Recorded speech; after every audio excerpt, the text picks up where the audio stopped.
Pues buenos días compañeros, nosotros somos el equipo número 5 del grupo A. Estamos conformados por Santos Jesús Briceño Ojeda, Valeria Díaz Borja, Stephanie Flores Quesada y su servidor Juan Francisco Alaez Herrera. Y vamos a hablar un poquito sobre lo que es la Leishmania mexicana.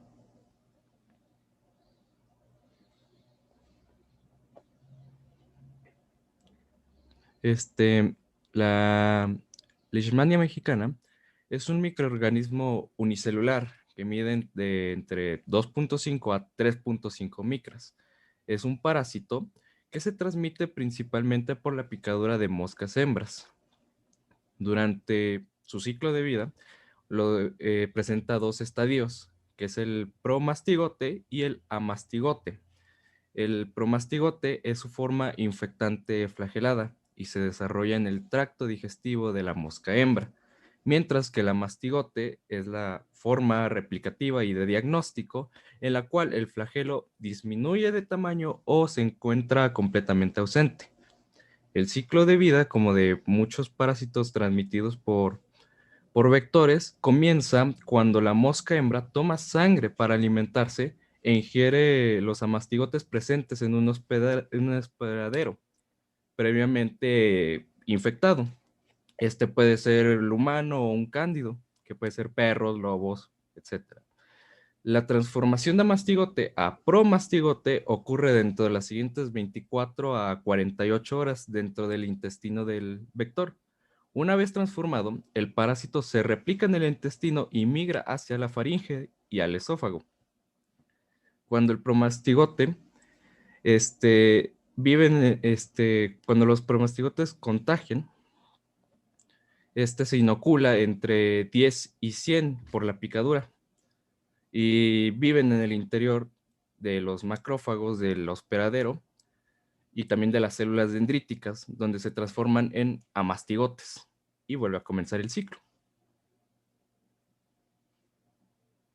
Y pues como lo mencionamos, existe su vector, son las moscas, y existen dos géneros. La lutzomía, que está principalmente en América, que también se conoce como mosca gégenes, y el Phlebotomus, que está presente principalmente en Europa y en Asia. Y pues existen tres tipos de transmisión, que es principalmente por vector, es la más común, por lesión, que es un contacto directo en la lesión infectada, y la transmisión mecánica a través de las moscas en establos o por perros.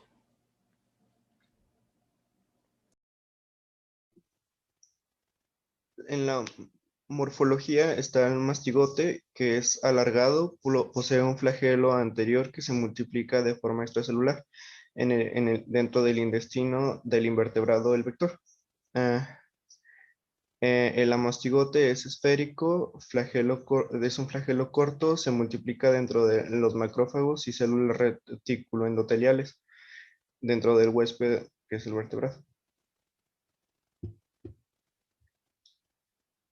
En la epidemiología de los factores de riesgo es endémico en México y sus vectores es un factor de riesgo por contacto con estos, por mantener contacto con.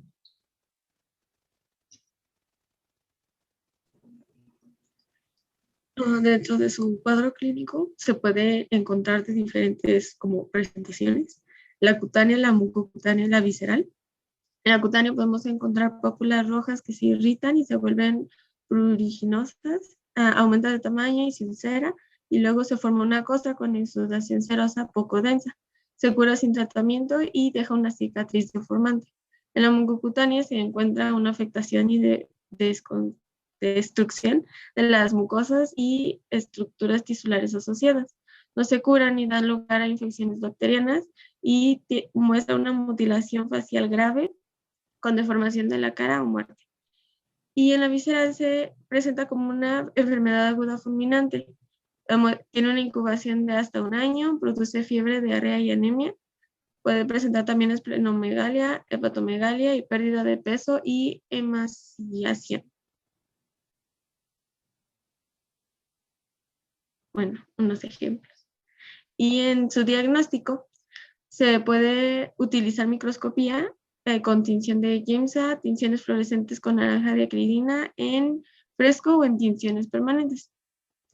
serología de anticuerpos y antígenos, PCR y cultivo. Estas se pueden aplicar en sangre, suero, aspirado o biopsias, dependiendo del tipo de leishmaniasis que se da, puede tomarse estas muestras de úlceras cutáneas, el hígado o el vaso.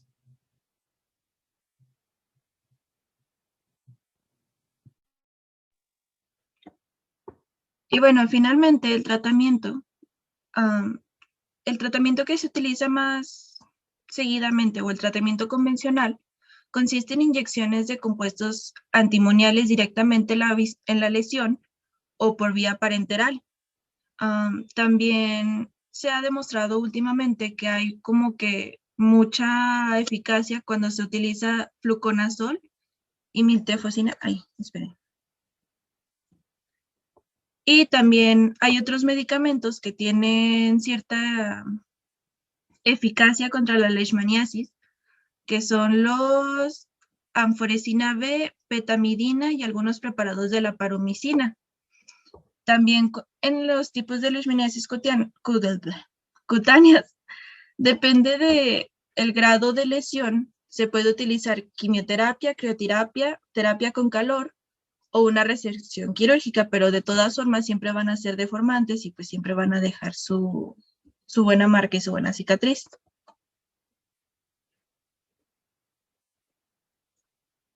Y pues la prevención pues es como las mismas prevenciones de todas las enfermedades que son transmitidas, con mosquitos. El tratamiento rápido de las infecciones, esto pues ya sabemos que es para controlar el daño que haya. El control de los hospedadores, de los reservorios y de los vectores, ya sabemos, no dejar agua que puede estancarse para que no haya un lugar donde se puedan reproducir estos, insecticidas, todo ese tipo de controles. Darle información y darle herramientas a la población para que sepa cómo prevenirlo. Y pues los repelentes que nos ayudan a prevenir el contacto con los mosquitos. Y pues ya sería todo. ¿Algunas dudas? ¿Preguntas, muchachos, para sus ¿Alguien? compañeros? ¿Todo quedó claro? Un aplauso para sus compañeros. Muy bien. Compañeros nos explicaban ahorita en los cuadros clínicos que existía leishmaniasis cutánea, leishmaniasis mucocutánea y leishmaniasis visceral. De estas tres, ¿cuál creen que sea la más peligrosa o la más, la que tiene su índice de mortandad más alto?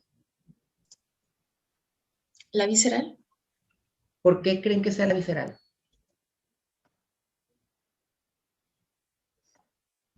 No será Afecta porque, más. Ajá. Pues no será sí, porque genera un daño, o sea, en el tejido, prácticamente. ok. Sí, exactamente. La visceral o la leishmaniasis visceral es la que presenta como el daño más grande, es la más peligrosa. Sin embargo, para que nos pueda dar una leishmaniasis visceral, va a ser necesario que tengamos un parásito en específico. En el mundo, muchachos, existen muchas especies de leishmaniasis, muchísimas. El género es como el nombre nada más de leishmania, pero la especie en sí es la que nos va a preocupar en todo caso, dependiendo si tenemos la infección con una o con otra. Ahorita vamos a ver en epidemiología por qué. Son parásitos que obligadamente tienen que estar dentro de una célula para poder reproducirse. No, a diferencia de los tripanosomas que podían estar nadando en sangre o estar en músculo, ellos tienen que estar en los macrófagos, en las dendríticas, que son células del sistema inmune y retículo endotelial, para poder llevar a cabo su reproducción, el paso de sus promastigotes a mastigotes. ¿Qué gana con esto? ¿Qué creen que gane con estar en un macrófago y reproducirse en el macrófago? ¿Cuál creen que sea la ventaja del parásito al hacer este tipo de acciones? Que está en constante Evitar que movimiento. lo eliminen. Transporte, ¿no? Transporte, ¿y qué más me dijeron ahorita? Evitar que se lo coman. Evitar que se lo coman. ¿Qué más? ¿Qué más piensan? Lo que el parásito tiene de ventaja al hacer esto es que evade por completo el sistema inmune. Si está dentro de un macrófago, no puede ser eliminado. Además, aunque el macrófago intente pues, deshacerse de él con los fagolisosomas, que son organelos de la destrucción, el parásito tiene la capacidad de salirse de ahí, o sea, puede evadir fácilmente un fagolisosoma. Entonces, es un parásito adaptable a las células de nuestro cuerpo. En este caso, Juan también lo decía, se transmite principalmente por la picadura de bueno, es una mosca, algunos lo consideran un mosquito, pero en realidad es una mosca, que son los flebótomos y los jejenes. Todas las hembras que pican, en este caso, pues requieren sangre para la reproducción. Es por eso que los machos no son portadores del parásito. El parásito es más común que lo encontremos en zonas tropicales o en zonas donde hay humedad, porque es donde está como más comúnmente la mosca. De hecho, aquí en México, la zona de distribución de los jejenes o de los flebótomos es muy distinta. A pesar de que en muchos libros viene explicado que los flebótomos son solamente de Europa o del otro continente, de otros continentes, también se encuentran aquí en América, sobre todo me parece que Texas, Coahuila y todos esos lados. Entonces, también son portadores del parásito en aquellas zonas. Hace unos años se creía que la leishmania solamente se daba en Tabasco, en Yucatán, en estos estados, pero ahora se sabe que gracias a un nuevo huésped intermediario, está también en lo que es la parte norte de México, que es Coahuila, Monterrey, Tamaulipas. Todos esos lugares también están con casos de leishmaniasis. Aquí en Zacatecas es más común que una persona llegue de un caso de leishmania o haya un caso de leishmania porque se haya ido de viaje, esté de viaje o haya regresado de algún lugar endémico de la infección. ¿Qué características tiene el parásito?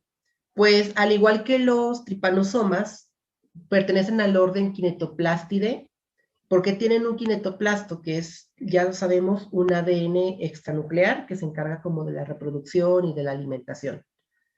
Tiene dos fases, que es el promastigote, que es la que vemos aquí flagelar, y la amastigote, que es la forma replicativa intracelular. De hecho, la forma amastigote puede confundirse si no hay como tanta experiencia viendo láminas histológicas al microscopio con los trypanosomas crucis en su fase amastigote también. La única diferencia es el sitio en el cual van a estar. ¿En qué sitio se alojaban los tripanosomas amastigotes? ¿Recuerden, chicos?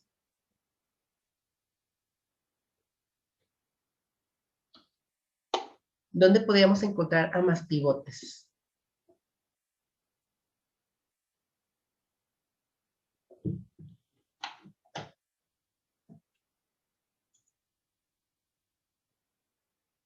Memo, eres el elegido el día de hoy. Dime en qué sitio harías una biopsia para buscar amastigotes.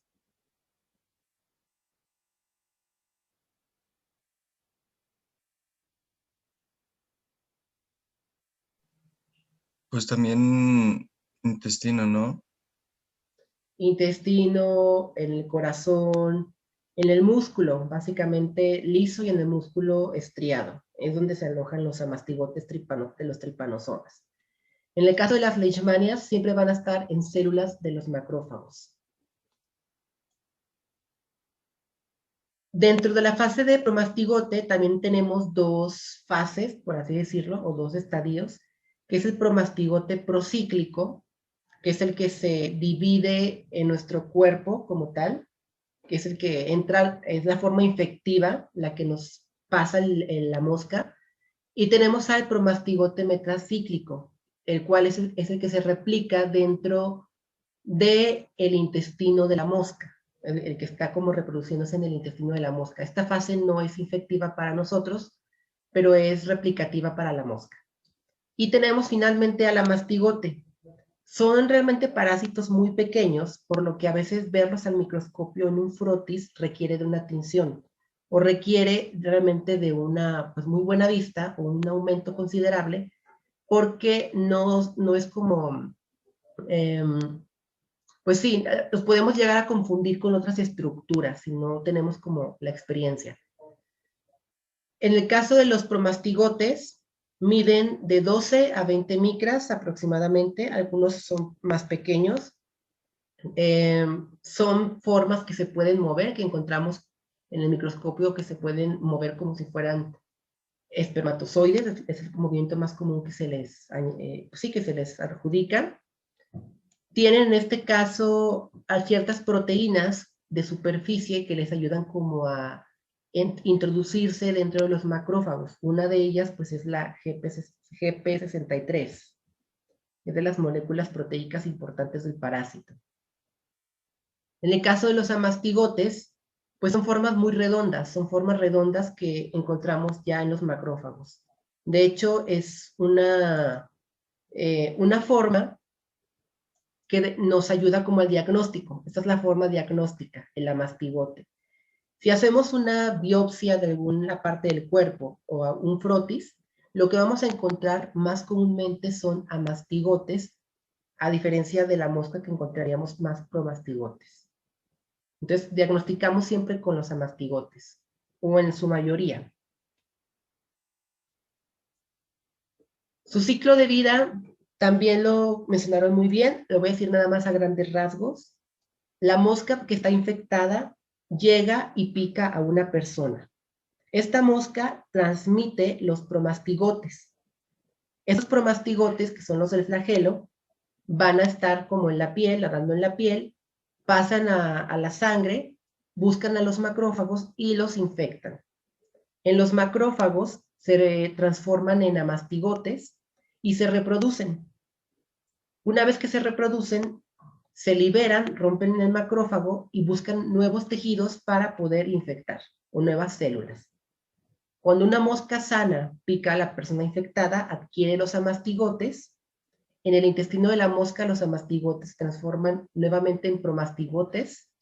Aquí se replican en el intestino, migran a la faringe de la mosca y vuelve a iniciar el ciclo si una persona es picada nuevamente.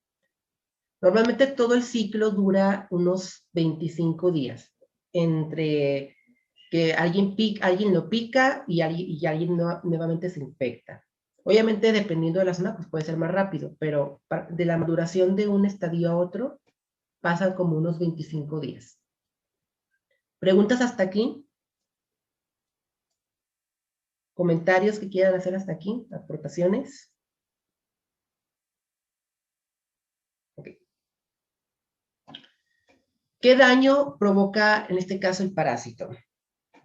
El parásito depende mucho de la... bueno, para que exista un daño considerable, se requiere una carga parasitaria pues considerable también. A pesar de que una mosca nos transmita un parásito o un solo protozoario, va a requerir que este parásito se multiplique para que pueda llegar a causar un daño visible. En este caso, el inóculo que se requiere es de 0.1 mililitros, en este caso, de parásitos, para que ya cause como un daño en especial. Una vez que ya infecta las células y que ya se ha replicado, provoca la destrucción del tejido. Va a empezar a destruir parte del tejido cutáneo, en este caso la dermis, destruye lo que es la epidermis, inclusive llega hasta la hipodermis. Puede también causar un daño a los órganos, principalmente a los retículos endoteliales, como el hígado y el vaso, que son órganos donde pasan muchas células inmunes. Finalmente, esto provoca las características clínicas comunes que vemos en la leishmaniasis. De todas las tres formas que mencioné al inicio, la forma cutánea es la forma pues más común, vamos a decirlo de esta manera, es la forma más tratable y es la forma en la que casi siempre se diagnostica, porque es una úlcera muy característica. Tenemos en la cutánea también dos formas, en la cual se subdivide. Tenemos a la forma localizada y tenemos a la forma cutánea difusa. En la localizada, pues básicamente serían estas úlceras comunes que tenemos aquí, que pueden llegar a ser indoloras. Realmente la parte afectada no duele, esta parte central no duele, es indolora. Los parásitos normalmente los encontramos en esta parte, en la zona de las orillas. Si queremos hacer como una toma de muestra, es en esta zona, en la orilla de la úlcera. Otra forma que también vamos a encontrar es una forma nodular, y en esta forma, a diferencia de la úlcera, encontramos una gran cantidad de parásitos. Aquí, a diferencia de la primera forma, no son úlceras, son como nódulos, como ampollas gigantes deformes de cierta forma, que si las aspiramos encontramos una gran cantidad de macrófagos infectados, como se observa aquí en la imagen. ¿De qué creen que dependa esta forma nodular y esta úlcera? ¿De qué creen que dependa que una persona tenga una forma u otra? La cantidad de picaduras. No, no necesariamente. ¿Qué factores en los ¿Un sistema pacientes? inmune debilitado? ¿Mande? ¿Un sistema inmune debilitado o comprometido? Un sistema inmune delicado y comprometido, exactamente. Una persona que tiene su sistema inmune comprometido es más probable que presente esta forma nodular, una forma como la que vemos aquí en la imagen, que obviamente es deformante también deja ciertas secuelas, ciertas cicatrices, pero no son tan graves o no son tan desfigurativas como la siguiente forma que vamos a ver ahorita. Generalmente las úlceras de la forma cutánea localizada, que sería esta, aparecen entre los 15 y 20 días después de que una persona ha sido infectada. ¿Sí, chicos? ¿Por qué dice úlcera del chiclero? ¿Por qué chiclero? Porque se le conoce como, bueno, ese es un término de aquí de México, porque mucha gente que trabaja en los cultivos llegan a tener este tipo de úlceras. Precisamente por eso se les conoce como úlceras del chiclero. Por la prevalencia de las úlceras en los trabajadores de cultivo de cacao aquí en México.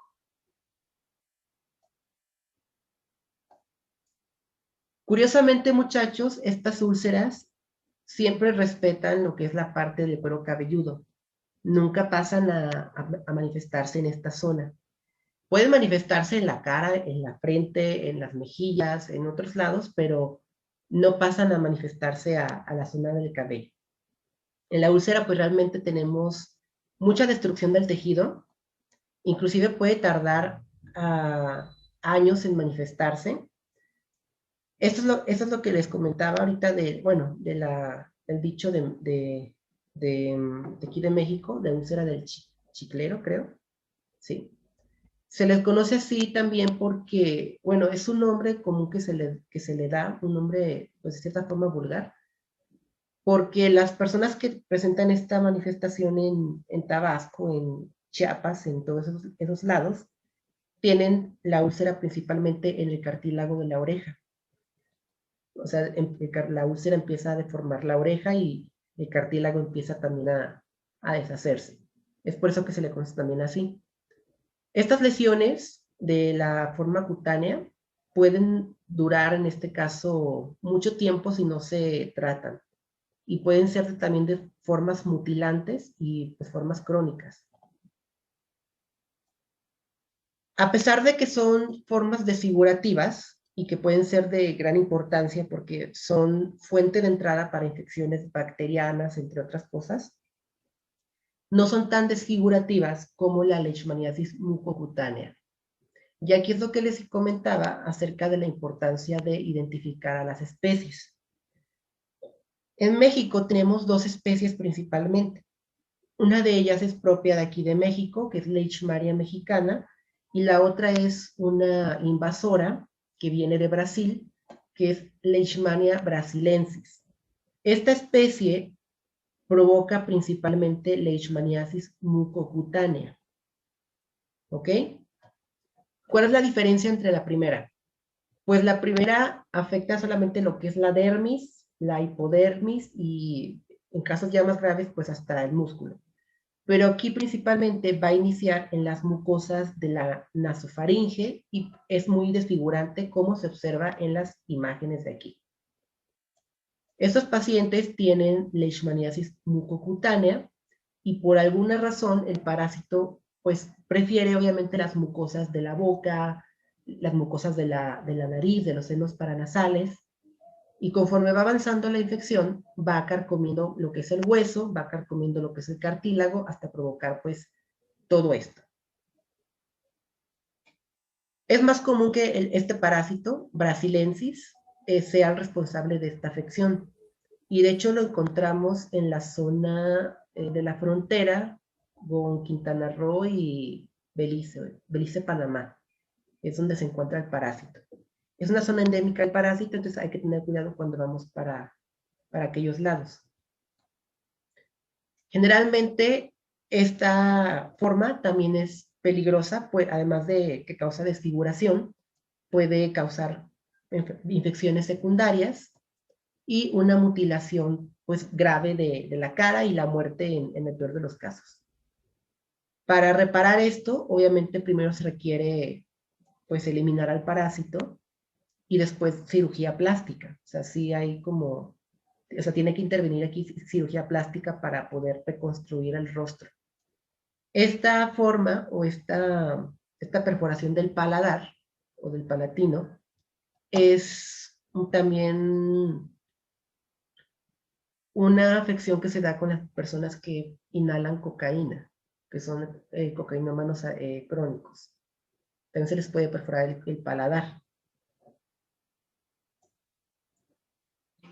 Otra manifestación es que hay mucha inflamación, obviamente, en la zona.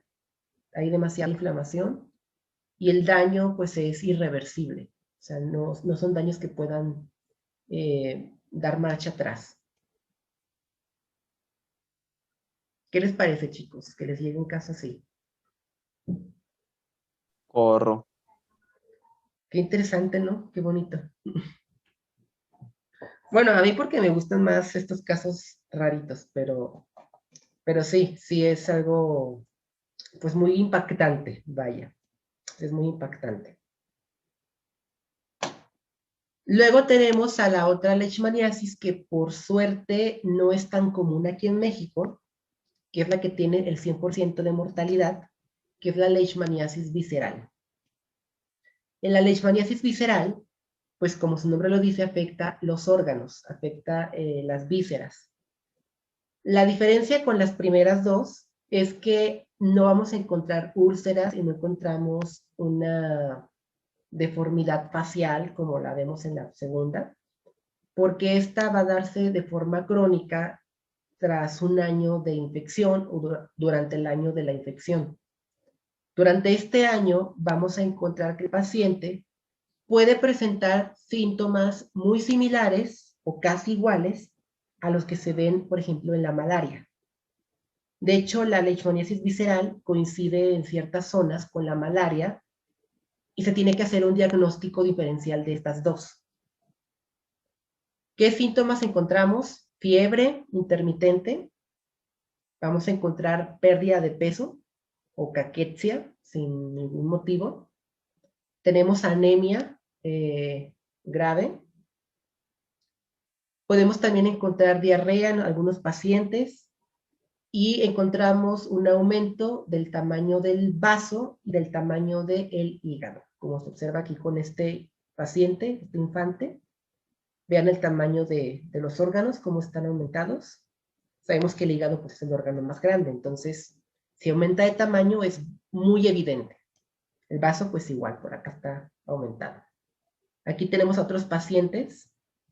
Vean cómo está aumentado el tamaño de sus órganos. De hecho, hay que hacer mucha énfasis en el examen físico al palpar el vaso y al palpar el hígado. Hay que hacer como un examen de abdomen, de palpo.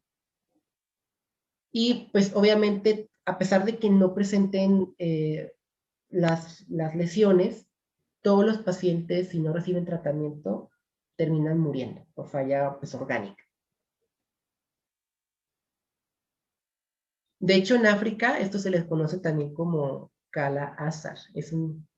Bueno, África o India. Es un nombre que se le da a esta afección. Y obviamente los nódulos, pues son este producto de individuos inmunodeprimidos, como lo mencionamos al inicio.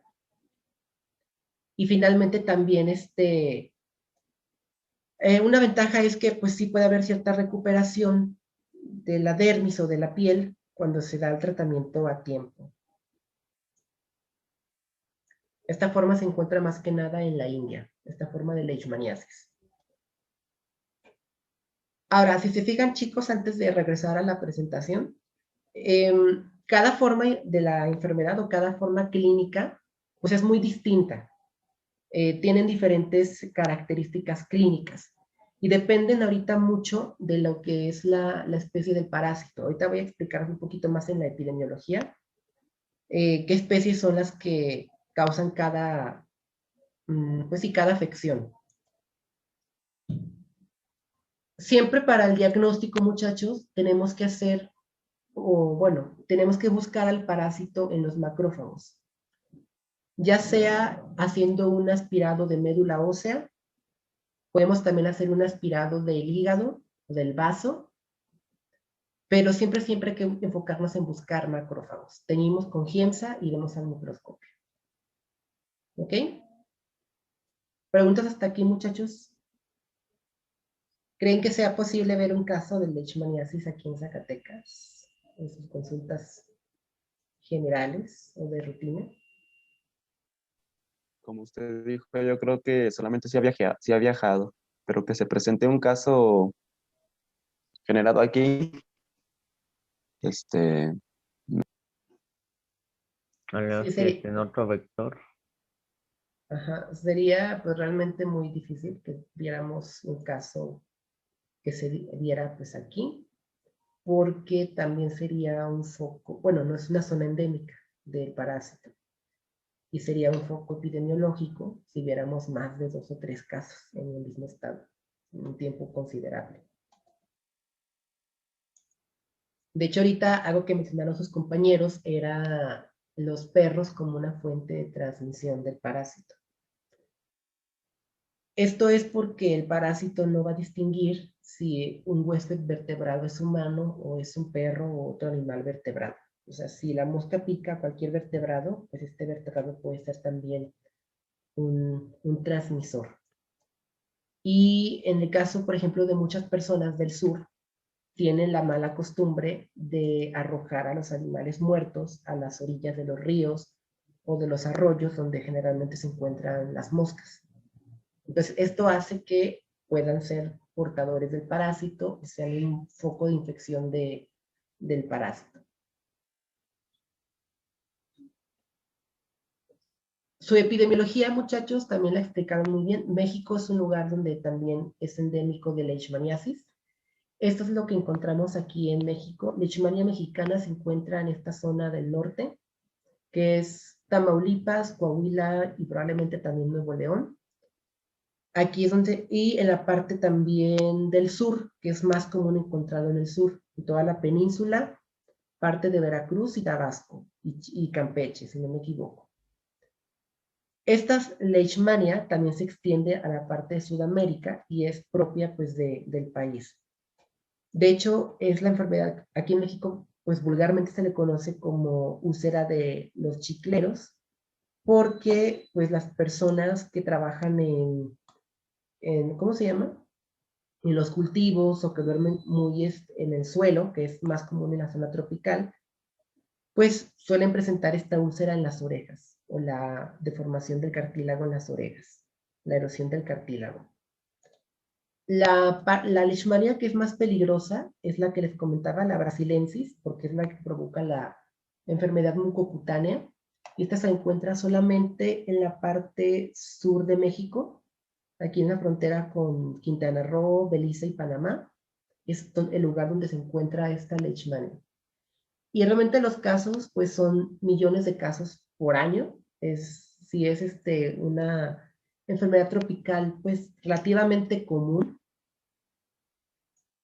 Tenemos muchísimos portadores del parásito. Pueden ser cualquier tipo de mamífero, incluidos pues nosotros. Las ratas, zarigüeyas, osos hormigueros, los perros y gatos pueden ser portadores del parásito. Y las moscas, en este caso los jejenes o las luxomías y los flebótomos, que ambos están en América, pues pueden ser también, son los transmisores principales. Tabasco es el estado que tiene más casos de leishmaniasis, generalmente pues cutánea, y la leishmaniasis visceral es más común que se dé en países del Medio Oriente o países asiáticos, como Bangladesh, India, Nepal y Sudán, que son países africanos. De hecho, la zona de la leishmaniasis visceral, si se fijan, coincide con el paludismo o con la malaria.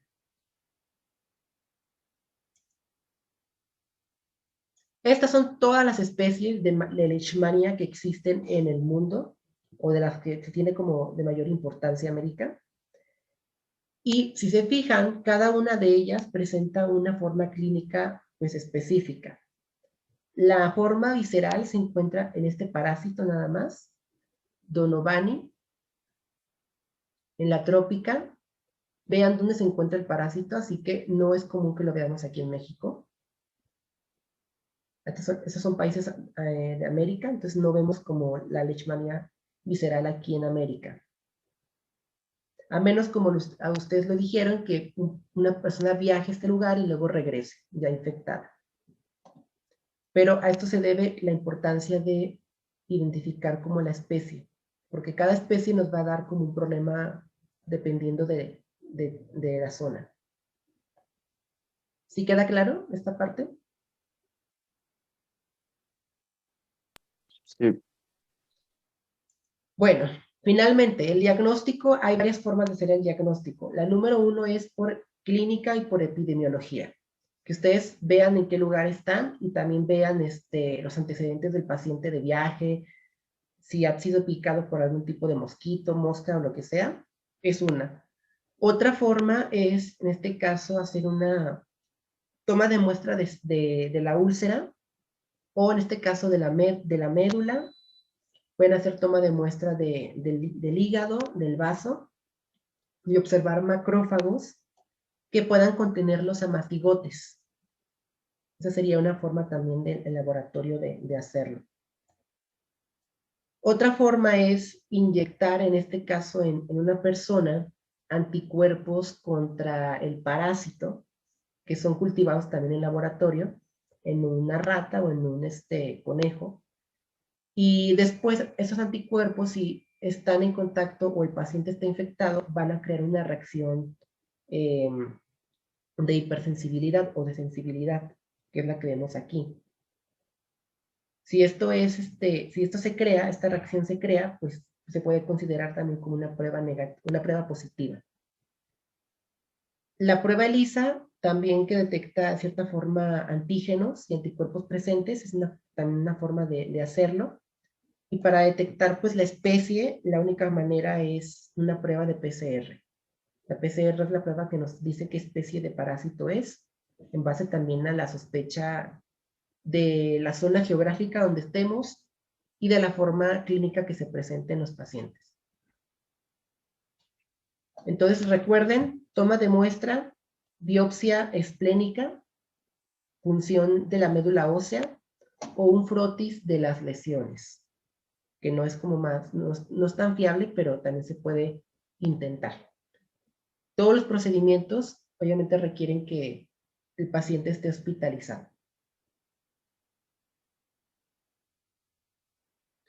Hay que tener cuidado con otras afectaciones, otras patologías, para que no las confundan. Pueden confundirlo con el lepra, con la esporotricosis, se puede confundir con la tuberculosis, inclusive con cáncer vasocelular. Se puede también confundir con el mal del Chaga, en el caso de la visceral, el paludismo, la brucelosis, la mononucleosis, y la fiebre tifoidea. Entonces hay que tener cuidado con todos estos posibles diagnósticos para que no haya como problema para el tratamiento. Hay que considerarlos. Y finalmente, pues el tratamiento no es efectivo en el 100% de los casos y de hecho presenta muchos efectos tóxicos secundarios, muchos efectos secundarios. Se pueden dar los antimoniales pentavalentes, como el antimoniato de meglumina y el estibogluconato de antimonio. Generalmente son tóxicos en grandes cantidades y por tiempo prolongado, y su forma de aplicación es intramuscular de 20 miligramos por kilo de peso al día durante 20 días. Es la forma en la que se aplica.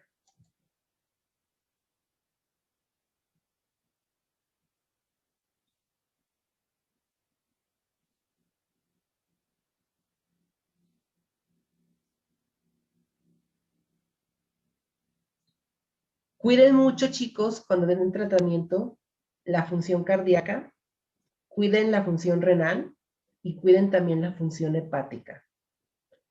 Cuiden que no se aumenten las transaminasas, que el riñón esté funcionando bien y que pues el corazón también esté bien. Generalmente también provoca irritación del tracto gastrointestinal, por lo que podemos ver pues náuseas o un tipo de irritación. Y tiene que haber un tratamiento repetido con intervalos de 15 días hasta que se complete la eliminación del parásito. Recomienden una dieta rica en proteínas y solamente al mismo tiempo cuidar esta función. Otro fármaco que se puede emplear son los que mencionaron sus compañeros, que es el antimoniato de meglumina con anfotericina B y pentamidina.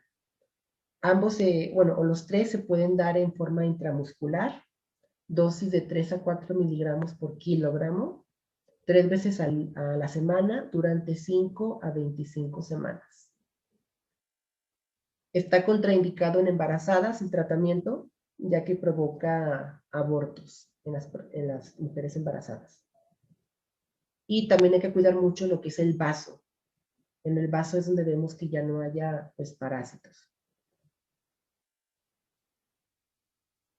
La prevención pues es muy fácil, como son parásitos que se transmiten por moscas, cuidarse de las moscas, usar ropa protectora, en este caso repelente si se va a ir a una zona endémica, dormir con mosquiteros, si estamos en un lugar o vivimos en un lugar, pues hacer fumigaciones constantes.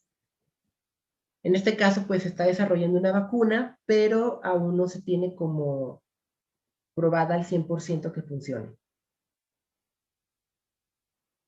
¿Preguntas de la leishmania?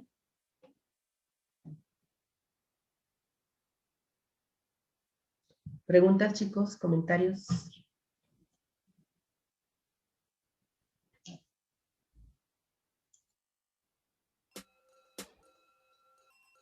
Son parásitos intracelulares obligados que se transmiten de un animal a una persona o entre personas por picaduras de flebotomos hembra-infectados. Estas pueden causar enfermedades cutáneas, cutánea difusa y mucocutánea. Presenta dos estadios, el promastigote, que es la forma infectada, flagelada, y se desarrolla en el tracto digestivo de la mosca hembra. La mastigote es la forma replicativa del parásito, en el cual el flagelo disminuye de tamaño o está ausente. El ciclo de vida inicia cuando la persona es mordida por una mosca de arena hembra infectada. Las moscas de arena inyectan a los promastigotes y así se causa la infección. Los promastigotes son ingeridos por los macrófagos y una vez en estas células, los promastigotes se desarrollan en amastigotes. Los amastigotes se multiplican dentro de los macrófagos en varios tejidos.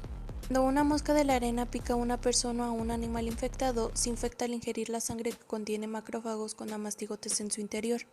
Los amastigotes se convierten en promastigotes en la parte media del intestino de la mosca, y una vez en el intestino medio de la mosca, los promastigotes se multiplican, se desarrollan y se migran a las partes bucales de la mosca. Ahí se inyectan cuando la mosca pica a otra persona, complementando su ciclo. Es endémica en 48 países y territorios, con más de 350 millones de personas en riesgo de transmisión. Esta produce una carga de enfermedad de 2.35 millones de años de vida perdidos ajustados por discapacidad, de los cuales 2.3% recaen en las Américas. De las enfermedades clínicas tenemos la leishmaniasis cutánea. Esta comienza con una pápula roja en el sitio de la picadura de la mosca. Leishmaniasis mucocutánea. Esta consiste en una afección y destrucción de las mucosas y las estructuras tisulares asociadas. Tenemos la leishmania visceral. Esta, en el lugar de la picadura de insectos, se forma un nódulo, desde el cual los parásitos con flujo sanguíneo se distribuyen a todos los órganos internos. Aunque en las regiones endémicas el diagnóstico de la leishmaniasis cutánea, mucocutánea o visceral se establece con frecuencia por la clínica, el diagnóstico definitivo se basa en la detección de amastigotes en la muestra clínica o de promastigotes en el cultivo. En este momento el fármaco de elección para tratar todas las variantes de leishmaniasis es el antimonial pentavalente estivoglucano sódico. La prevención de las distintas formas de leishmaniasis implica un tratamiento rápido de las infecciones humanas y el control de los hospedadores reservorios junto con el control de los insectos vectores. La protección frente a los flebotomos mediante identificación y uso de repelentes de insectos también es fundamental. Actualmente se está trabajando en el desarrollo de una vacuna para la leishmaniasis.